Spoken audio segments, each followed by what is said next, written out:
Albert Camus est un écrivain, journaliste et résistant français, né en Algérie en 1913 et mort d'un accident de voiture en 1960.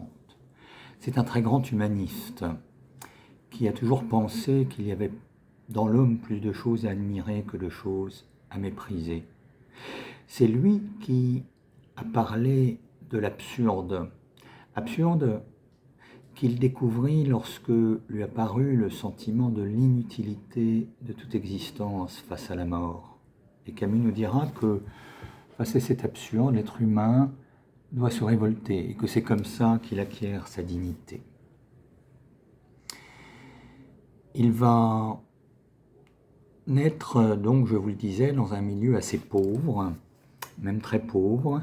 Sa mère, Catherine Sintès, était originaire de Minorque et son père, qui n'a quasiment pas connu, descendait d'une famille qui avait été une des premières à coloniser l'Algérie dans les années 1930 et il décédera en 1914 au premier jour de la guerre. Camus n'a que 10 ans lorsqu'en 1923, son instituteur, Louis Germain, lui donne des leçons gratuites et arrive surtout à convaincre sa grand-mère que lui ayant obtenu une bourse, il fallait qu'il poursuive ses études, alors que cette dernière souhaitait qu'il gagnât sa vie au plus tôt.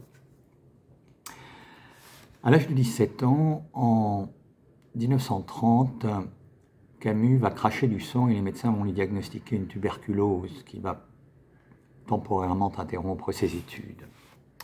En 1934, il conclut un premier mariage qui rompra en 1940 et il commence à rédiger ses écrits de jeunesse, qui sont des brefs essais reliés dans un ouvrage qui s'appelle Noces.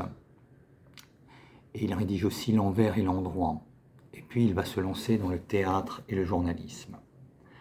Pendant la guerre, suite à son divorce, il va épouser Francine Faure, dont il aura 2 enfants, écrire une pièce de théâtre, Caligula, son premier roman, L'étranger, et un essai où il expose sa philosophie, qui est le mythe de Sisyphe. Il rentre comme lecteur dans une maison d'édition, la plus fameuse de l'époque, Gallimard, et prend la direction du journal Combat, où il va écrire des articles très engagés. À la fin de la guerre, il rencontre et vit une relation passionnelle avec l'actrice Maria Casares, qui durera jusqu'à sa mort et à laquelle il écrivait encore, la veille, « À bientôt, ma superbe. Je suis si content à l'idée de te revoir que je ris en t'écrivant. Je t'embrasse, je te serre contre moi jusqu'à mardi, où je recommencerai. »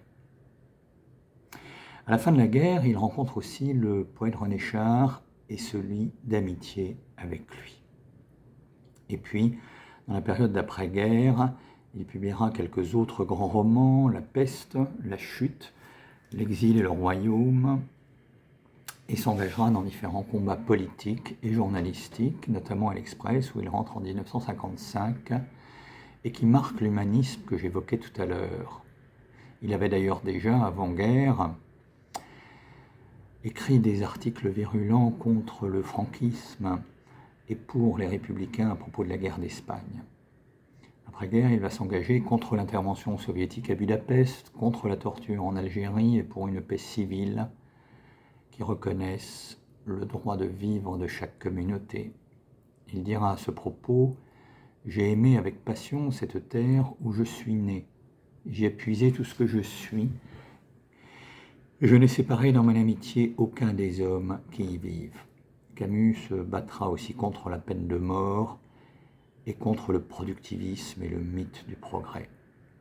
Il meurt dans un accident de voiture en 1960 et on retrouvera dans le coffre de cette voiture le manuscrit inachevé du premier Homme, qui est son dernier roman. Voilà, Albert Camus est vraiment un auteur d'une sensibilité extrêmement vive, d'un talent de plume qui l'exprime, et un grand philosophe. Il faut lire Albert Camus.